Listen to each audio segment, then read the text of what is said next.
Okay, Assalamualaikum warahmatullahi wabarakatuh, geng. So ni aku nak sharekan sedikit lah untuk apa kepada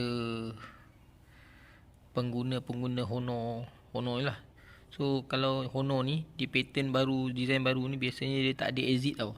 Contohnya kita buka, contoh ikut kat ni kan, dia tak ada button patah balik. So kita kena macam ni je. Ataupun kita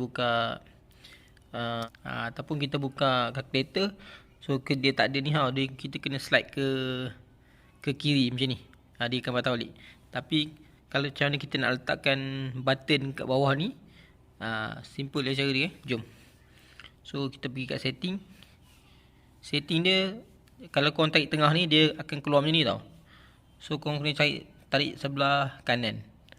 So baru dia keluar button bahagian ni lah. So tekan kat setting, pergi kat bahagian sistem, navigation. Dekat sini kita boleh tukar. Okey, nampak dia dah ada. Okey, dia tekan back.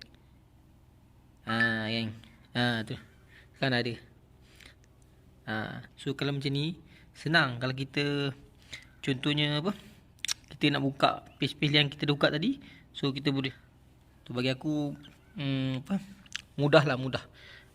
Kalau yang pattern lama dia macam contoh macam ni, dah tak boleh sebab kita dah tukar kan.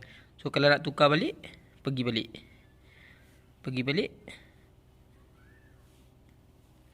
dan tekan balik kat gesture tu. Tapi macam aku lebih suka yang macam ni. Tapi yang ni kita boleh pilih lah mana-mana. Nampak? So aku nak tukar yang ni. Yang ni dia sama macam Realme aku. So lagi okey kot.